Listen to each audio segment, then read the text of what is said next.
Hello, welcome to another episode of All Hands on Deck. I'm Katherine McBean and I'm joined today by my very good friend and colleague, Amanda Dungate from PHA.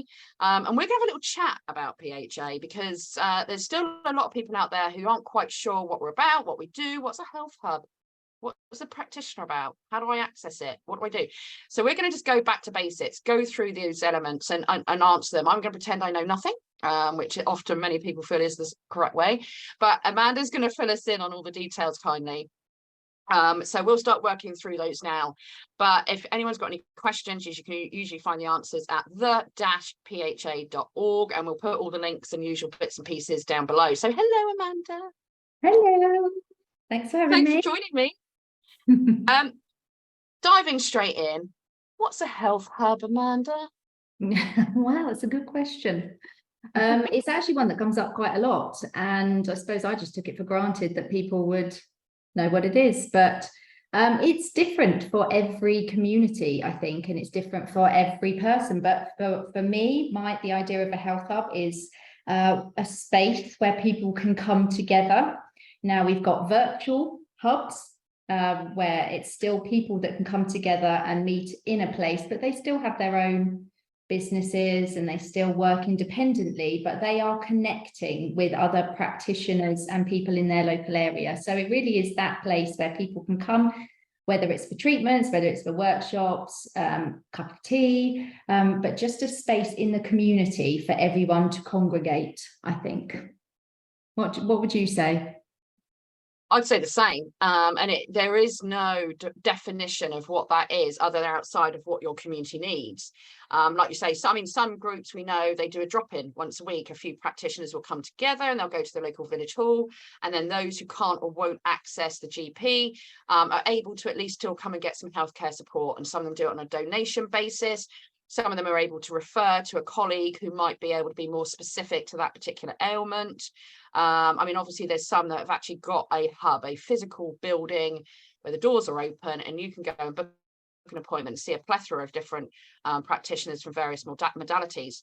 But I think the most important thing about starting a hub is the fact that it's going to be a support group, whether that's focusing on physical health, mental health, or other elements that we need, that are happening throughout life, that we have these support networks in place as quickly as possible, because the NHS is not fulfilling its obligations, its needs.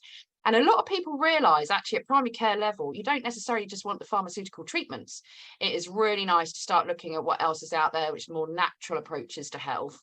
And the hubs are a great place to start that as well. But for me, as long as there's people coming together in a group and creating that support structure, that is the first step. And that's the most important step, which leads me on to the next point. I've got an answer to this. I'd be keen to hear what you say. Some people say, well, how do I connect with other people in my community? I feel completely alone. I'm awake and there doesn't seem to be anyone else around. How would you suggest others connect with others in their community? Yeah, that's something that does come up a lot. And I think the problem is that a lot of people are wanting to do something. They're just not sure where to go, how to even get started. And it's almost like the overwhelm of this is just a bit too big. That it's that, it's the fear, isn't it, of moving forward. What's it? Paralyzed. I can't really remember what the saying is, but you procrastinate too much. And there are groups already out there. You've got your stand in the park groups, for instance. There are people there that have been meeting for the last couple of years. They know each other well. I would recommend that people go and find those kind of groups. I would also look at other community events that are going on in the local area. It could be well-being events. There's a lot of this stuff now happening. There's a lot of Freedom Festival groups. We've also got our practitioner directory, so people can look on there for people in their local area. Obviously, we have the hub list, which is on the website, and there are a good 100 odd different hubs in that area on that list. People can join those, start finding people, like-minded people that are looking to set something up, because all it really takes is 2 or 3 people with that commitment and that drive to start building something. It doesn't have to be all singing, all dancing, massive physical health clinic to start with, but it's just having a few of you who are wanting to create this vision for a better health in your community, isn't it? Absolutely. I mean, I'm a bit more, I don't know, maybe I've just got that bit of extra confidence or something, but I've recently moved, as you know, and week after next, I've decided that's it. I'm going to go out and find out who's my local area. So I'm going to go and slap a few posters on the local notice board. I'm going to jump into the local Facebook groups, and any other sort of social media groups that are focused on that location, and the local parish magazine. I'm going to put a little advert in there and just arrange a coffee morning styly something whereby, but I'm going to be quite frank about it. I'm going to say, are you awake and aware of the situation, you know, and I'll list a few things that are of concern, because I don't see the personally, I don't see the point in holding back. I'm going to go all out. I couldn't care less. And arrange a coffee morning and see who turns up and see what the energy is like and see how they feel and gauge whether can we push this quite fast, or are we going to have to just have some steady growth, and everything's going to look different for each community. But my point being, we know things are going to get a bit worse before they get a bit better. I see some mental health, emotional issues incoming as people become more awake and aware. And I want to get a support network in place. So we probably won't have a physical building for a while. We might not have much for the time being, but to have a growing collection of people who are thinking along the same lines and feeling the same way and are there to start putting those safety nets in place and start reaching out to others. At least then we're doing our part in our community, and we can start on the local growing groups. Then we can start on looking at what education looks like. We can start doing the other elements based on who we've got there. But I'm just going to go all out and go for it, because I personally don't feel I've got anything to lose. Nothing to lose. I don't at all. And I think it's a really good idea, actually, the local Facebook groups. There are loads of them everywhere, and you will find people in them, but you have to it's standing in your power and your truth, isn't it? That's the way that you find people on the same page as you. Of course, what we're trying to do is encourage everyone to get involved in this, regardless of where they are along their journey, but to have a core team of people that really understand the importance of what we're doing and what's potentially to come, and like you say, the mental health impact, it's going to be huge. So we've got to start with the solid foundations, those that have been through this journey for the last 2 or 3 years, that are kind of coming out of the, oh my God, what's going on? And they're the rock, aren't they? They're the foundations that everything grows from. And I think we've actually got quite a few groups, speaking on that are focused on building their group rather than what they can provide services outside of themselves, is to start building the relationships, really strong foundations within the team before they then expand. And they've just naturally been growing and getting more people in, and they'll stand outside on the street with flyers and say, hey, right, we've got every Friday we're doing a coffee morning, just come along, or we've got a healing device, or we've got a talk going on that one of our team's doing, and more people are coming in. Now, they're not all aware of what's going on, but there's something that's pulling them in, and that's the pull of community and interaction and connection with other people, and that, I think, is just going to snowball. Yeah, I think people, I mean, eventually it gets to the stage where people will realize, actually, we need each other. We do need each other to go to the next stage, and this is just the foundations building for this. This is just the first step for this. And going back to the Facebook thing, you're quite right. You do have to stand up, and if there was ever a time in human history for us to be courageous and be brave, it's now. And I mean, I welcome the challenges. I welcome the people having a pop, because actually it's a really good opportunity to open up a conversation and say, well, hey, what's your concern? What's your worry? And they can start throwing the stuff at you, because let's face it, people can be defensive right now. They know something's wrong. They know something's up. And people don't like to be told they're wrong. So there's different ways of approaching it. So I welcome those that push back. I welcome those that want to question what I'm doing, because it's really an opportunity to open up a conversation and start putting some evidence in front of them, of which there's more and more and more growing each day, of the various things going on in this country. So I would say take it as an opportunity. They're not personally attacking you. It might feel like they are, but they're not personally attacking you. They're attacking the fact that they might have been wrong, and they're going into self-defense mode, and that's a natural human reaction. So just stand in your power, retain your respect, and your maturity about the situation, and just take it as an opportunity. Hey, that's another person I get to connect with and try and wake up, you know. It's how I think a lot of it's how we view it as well. We can sort of view it as a scary thing, an intimidating thing, an overwhelming thing, or we can just see it as a positive opportunity. That's personally the way I prefer to look at it. But yes, sometimes you just got to be a little bit brave, a little bit courageous, and just take that first step. And then once you've taken that first step, that's sometimes the toughest part. The rest of it's that bit easier. Yeah. And once you've even got 2 or 3 of you, that changes everything, doesn't it? Yeah, it is nice to have a bit of a crew, isn't it? It's nice to have a bit of a posse, because you can then lean on each other. But that is the point. That is really the point, because as that grows and grows and grows, you just got more and more people that are able to support each other moving forward, and you will become the majority. We're not there yet, but you will become the majority. And then everything's less daunting, because then you can start challenging your council, or you can start challenging, you know, your MP or whatever it might be. So yeah, just connect with others and sod the embarrassment or sod the crap you're going to get for it. It's going to be worth it, and absolutely is necessary. In terms of practitioners, because obviously we'd love to see more practitioners come into the practitioner directory. It's going really, really well. We're closing in on 1,000 practitioners, but we want more. A lot of people ask, how practitioners need to earn a living. Absolutely, we get that. But how do we make sure that this is affordable for people to access, and practitioners are able to earn suitable money for their lifestyle?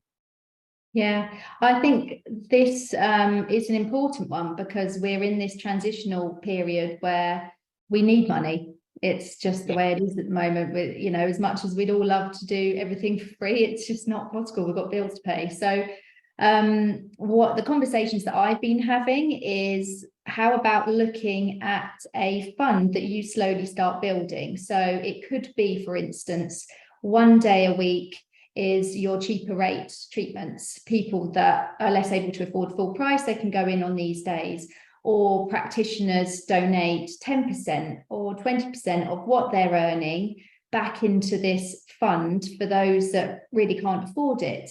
Or pay it forward schemes, you know, people that have the money, can they pay it forward for somebody else? So I think there's a whole range of different things we can do where the practitioner still benefits, but we're enabling people that can't afford it, because this is the key. This is one of the underlying values for us, isn't it? Is that this has got to be affordable for absolutely everyone. But you're right, practitioners do need to earn a living, and I think there's a stigma around that, in that, well, Yeah, we can't volunteer forever, and you shouldn't have to. So it is looking at this as an organizational structure that enables everybody to get the energy exchange that they need. and another thing I like the sound of, I can't remember who was saying it, but one of the groups I was speaking to, they do a drop-in a couple of times a week, but each practitioner just does a couple of hours, but they donate that couple of hours. And then what they do is, people come through the door who are seeking help, they say, are you able to make a donation? And then that donated money goes towards the hub or the group as a bigger whole picture for what they want to achieve. So each practitioner is donating 2 hours a week. And a lot of practitioners might be able to do this 2 hours a week, but you've got 8 practitioners, say, covering it, or 10 practitioners. You can run that, you know, that drop in for quite a number of hours, and you're helping to raise funds for the local hub group. So there's lots of different ways to do it. There's no right or wrong way, I don't think. I think it's down to each community and group of practitioners to decide what works for them. Yeah. But the bottom line is getting help to those people who can't or won't access the NHS in an affordable way. And I love the pay it forward thing. You know, I know there's people that do that. And if you are able to do it, even if it's like saying, right, here's £10 towards the next appointment, or whatever it might be, we can all play a part. We can all do something. And I say to people, barter schemes as well. I know it's something that the pharmacy do a lot of. Yeah. So they have people that volunteer their time, and in exchange, they'll get a veg box for that. And you can do it as an exchange, right? You can give me a reflexology session. I say that because I am a reflexologist. In exchange, I will come and garden for you, you know, give the hour, the time. So there is a way around this, but it's just, we're so programmed to think in one way. We now got to think outside the box, and there are some groups that are doing this, and there are groups that have formed across the world where there is no money involved and they all do things for each other. Now, we're not quite there yet, but potentially, you know, that is where we're heading. Yeah, absolutely. Absolutely. I love the idea of that. I love the idea of exchange of service or exchange of energy or whatever it might be. And I think particularly, I mean, what I also love is, and I don't know how we could do it on the health side, but what a lot of the growing groups are doing, or the independent gardeners, is you've got an elderly neighbour, they can't tend to their garden, so they can grow in that land. They give the gardener a bunch of food, the owner a bunch of food, the elderly person, and it's just that way of also giving back. So you're getting something out of it, but you know, I think people underestimate. I don't know, this is a real controversial point of view here, and I'm probably going to get shot for it. But I've been thinking about mental health a lot over the years because I knew there was likely to be a bit of a dippy period where it wasn't great. Now, for me, I know and understand why we have to take care of the self, why we have to focus on us and make sure that we're in a good space, we're taking care of our own health, be that mental or physical or spiritual. But I think people underestimate the benefit for us and others by giving back, by doing something for someone else. I don't believe there's a thing as a selfless act. I don't believe that, because even when you're meaning to be selfless, but you're doing something for someone else, you end up benefiting from that moment. So it's not entirely a selfless act, even though the intention's there. And I think that's something people underestimate, is when you're up against it, and I'm talking emotionally here, when you're up against it, one of the best things you can do is get off your ass and go and do something to help someone else. And I swear to God, it's one of the best healing tools out there. And you're helping another, you know, and I hope people see that and can adopt that and understand the benefits of doing that and how good you feel, you know. Yeah, no, it's a brilliant point. We were talking about that recently, actually. I can't remember who I was talking to, but saying exactly that. Service to others, it does make you feel better. You know, if you've got an elderly neighbour, go and do some shopping for them. It's a sense of something giving back, isn't it? And it just shifts your energy, because it's almost like, well, I can still help others. I might not be feeling great, but I can still do something to make somebody else's life that bit better. Yeah. And I think this is the way society is going to go moving forward, quite honestly. I think the benefits of it. Can you hear those birds outside? Don't know if you can hear it. I've got about 20 guinea fowl outside my window, and they're currently letting me know that they're there. So apologies if you're interrupted by guinea fowl. But I think this is going to be the way forward. I think this is what society, I hope societies of the future put the onus on. It was funny, I had an interaction with my child's school recently. So my son had done something wrong, no shocker. And they said, right, as his punishment, he is going to be going and doing duties around the school, and if it, you know, community-based stuff as a punishment. And I wrote back to them and I said, whilst I understand why you're doing this, what message does this send children, that their punishment is to do something positive for others? That shouldn't be a punishment. That is an honor. That is an honor. And they should be allowed to see that as an honor rather than a punishment. Could you feed this back to the relevant teams, please? And he said he was going to. Because if you're saying community service, it's the whole community service argument is a punishment, what message are you sending? We should be seeing it as a goddamn honor to be able to serve our community and support others around us. And that is the ultimate. That is just good stuff, you know, and that's what I'd much rather see society based upon, rather than seeing it as a punishment to help others. It's just bonkers. Yeah, no, it's a really good point. Really good. So we know now what a hub can look like, and again, it's what you have the vision for. Yes, it'd be lovely to have a physical health hub in every community across the UK, doors open 24/7, anyone can drop in. We're not there yet, so let's do what we can with what we've got. And if having a drop-in service once a week is it, that's great. If it is getting a bus and bundling a load of practitioners on it and going around to rural environments once a week, that's okay too. I think as well, I love what some of the groups are doing. So they're not there yet there with the physical hub, but they hold weekly or monthly workshops. So varying different practitioners from varying modalities can come in. They talk about things like gut health or heart health, or how to work with our mental health well, and, you know, a number of different things. And all of this is educating people. All of this is teaching others to think differently and maybe about health, and take a bit more personal responsibility for health. So a hub, even if you're not delivering a healing service, a hub group can still very much be about learning about health and educating others in health and supporting them. One thing someone said to me the other day, which I loved, is what they're going to do is, she said, oh, I don't really know much, I don't know what else I can do. So once a week she's hiring out the village hall, and she's having a bunch of people come in, and I think it is generally mums, and she's teaching them how to cook from scratch, how to take some very basic seasonal ingredients and teaching them how to cook from scratch to save them a bunch of money, to make sure they're getting healthy nutrients inside their families, and how to do that quite swiftly and effectively if you're working and, you know, you've got a job. And we know what it's like. We know what it's like. It's not easy juggling it all. And so that's what they're doing. And they're like, do you think that's okay? I said, yeah, that's brilliant, because that's helping people come together. It's teaching them about health. It's teaching them new skills that are important. And the fact that they're using seasonal produce, which is obviously something that People's Alliance were really, really passionate about, because it's far more important than people realise. You know, all of that is going to be benefiting your community. And again, it's bringing people together. Somebody said they're going to do a regular monthly film night, not because necessarily the film, so much as the before and after, when they get to talk to people, they get to connect with other people. I mean, there's just so many things that can be done. You know, other people are focusing solely on youth, on young people.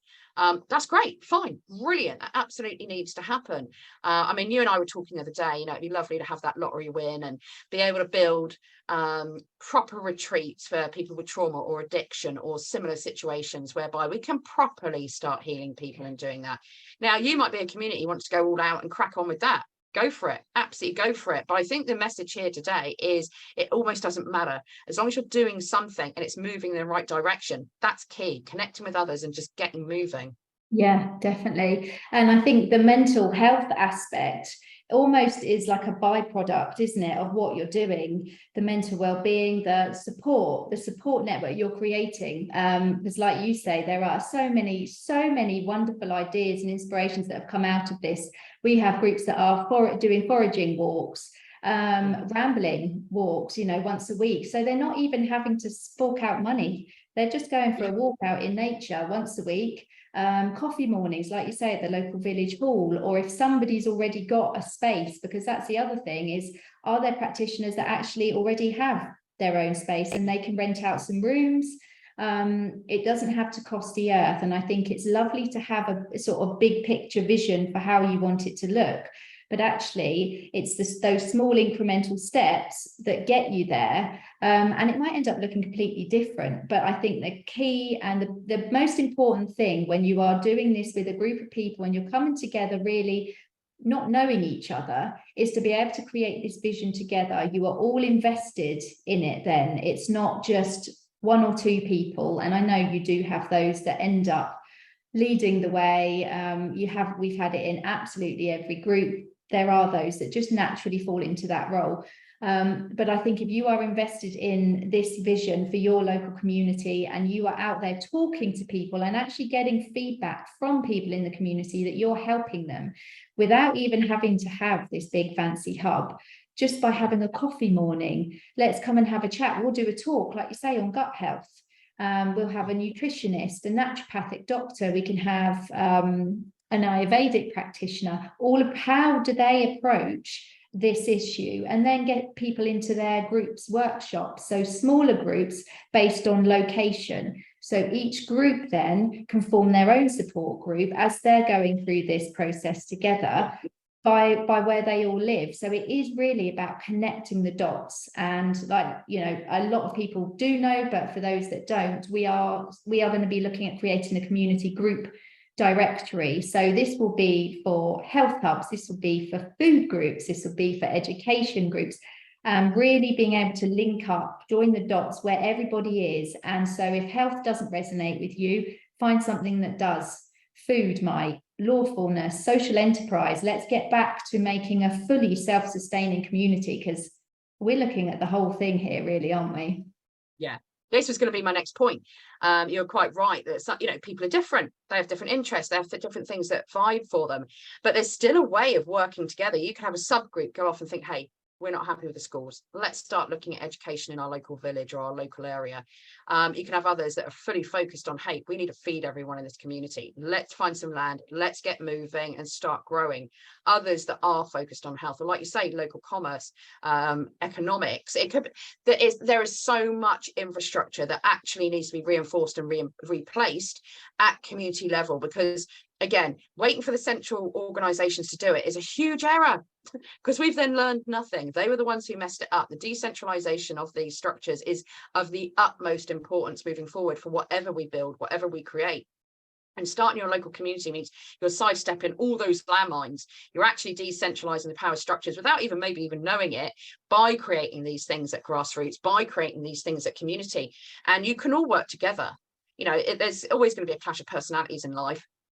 My advice, get a grip, bigger picture here, people. But you can then deploy off into areas that do interest you, things that, you know, for me, whenever I think of like not the doomsday scenario, because I don't like to be, you know, really negative, but there's some basics in life you need: fresh water, food, clean air, you know, shelter, some real basic stuff, and good health. So, you know, start there. You know, have you got a local well? Well, let's go and find our local well. Let's find out where it is, and let's see how we can get water out of it. Hey, we need food. Let's go and find how we can grow food locally and how we can actually roll that out and store it and harvest it. Brilliant. Someone else focusing on health. Have you got a homelessness situation in your area? Could that be a project, a point of focus that you can start dealing with the homelessness situation? You know, there are so many elements that can come into this. And I'm just excited by the fact that people are picking up and running with it, and they're creating what they see, what their vision is. And that's important. How much we can give you a whole bunch of resources and ideas and thoughts, it is down to you. And not only is it down to you, it has to be down to you. Because again, if we haven't learned the lessons and we're expecting somebody else to do it for us, we're going to end up back in the shit like we were. We absolutely have to bring the change now. And it started, and it fills me with joy. Just want to get out some positives out there. Is it just me that every so often notices a new hub group come along? Had no idea they were there, no idea whatsoever. I know. It's brilliant, isn't it? It's great, yeah. They're popping up everywhere. Oh, we've got another one here. I think Southwest is doing brilliant. Your neck of the woods is flying, and I know Leeds area, Yorkshire area. There seems to be different areas where they're working more, and I can't quite figure out exactly why that is, what's different about the energy there. But we've got about 70 now across the UK that are actively, and that's that, like you say, that we know about. I think we're going to be pleasantly surprised that there's far more out there building in their community. It's brilliant. And I think just planting the seed, you know, even if we took a step back now, it's already in motion. People are out there happening, and that's where I get so much sense of just amazement and wow factor from it all. Well, it still knocks me for six when I think of the fact that there's a whole bunch in New Zealand and Australia and other countries across the world. The people of this world are ready. The people of this world are ready to go to that next stage. And I think they now see how essential it is. It's not just a case of, oh, that sounds like a lovely idea, I'd love to do that on my Saturday morning. No, we absolutely have to do this because we need to step into our power. And I've said quite openly and honestly, I believe this is fully won when everyone feels empowered enough to step up and do something. That's when you've won this, because they can't beat that. They cannot deal with that. In fairness, we're not a gazillion miles from getting to that target. We've still got a way to go yet, but we're definitely heading the right direction. And I think, you know, we've said at core, our work is done when we're no longer needed. Fantastic. That's, you know, when you step back and you think, okay, everyone's got it. There's still a lot we need to do and keep moving forward, like with education coming either later this year or early next year, and other divisions that we're going to look at and expand on, like care and stuff, and the food and farming. But it has been phenomenal, and I think the timing was right. But what we do need is everyone activated, everyone mobilized, and moving in the right direction. And I think the villages and sort of small towns and districts like that will be good. I think one of the biggest challenges is going to be getting enough infrastructure across the cities. It will come, but I think that's going to be the challenge, quite honestly. Yeah, London definitely seems to be the sticky area. I think we've got one or two possibly in London that are regularly meeting and doing things in their community, but there is this London mentality is blinkers on. It's a really, really tough place. But I would say people just get out, start talking to people, take some flyers, just get some flyers cheaply made up. It doesn't have to cost the earth, and get talking to people, invite people to a coffee morning. So you can find out what are the needs in your local community, because everyone is going to look different. Some actually can get to see their GP amazingly. I mean, I don't think we can, but some can. So it might be different. Have you got an elderly population? Have you got more young, like families? Key is to get out there, find out what people need, and then look at how you're going to address those issues as a group.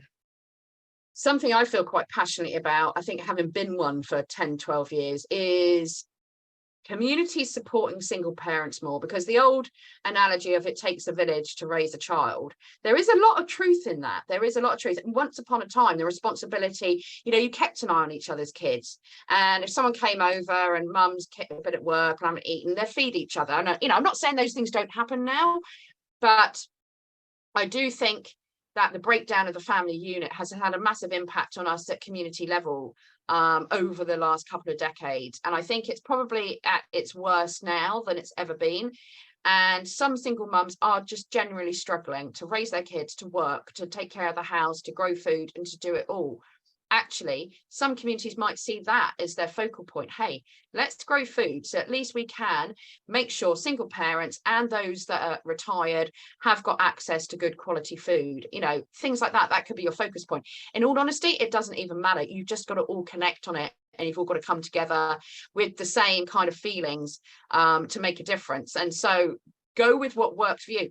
A lot of communities are very much about the youth. It's all about the children. And that's fine. That's absolutely needs addressing. So that's absolutely fine. But I think what today is important, you and I talking, is for people to realise that there's nothing set in stone.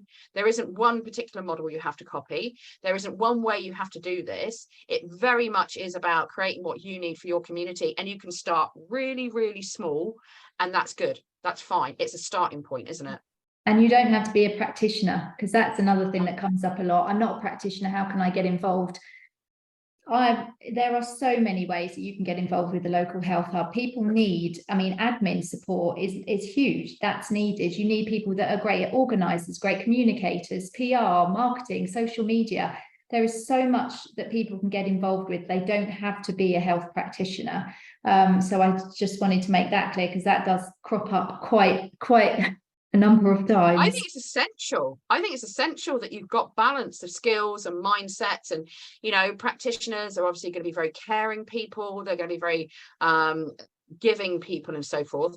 But who's to say that they're kind of business savvy? Who's to say that? Maybe some of them aren't. Maybe they're not. And maybe they could do with a hand, and they could do with help, and like we do a bunch of stuff, and we've got loads of people in our groups.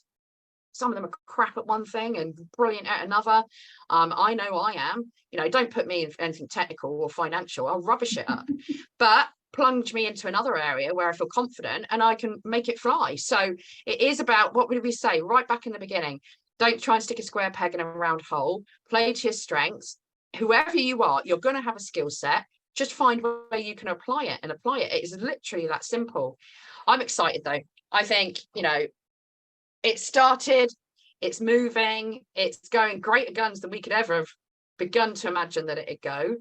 And as the People's Alliance forms and all these other elements start coming into play, you're going to have a blueprint for how entire communities can function moving forward in a self-sufficient manner. And I'm excited to see it happen, because it is the way the world is going to go, and it's absolutely what needs to happen.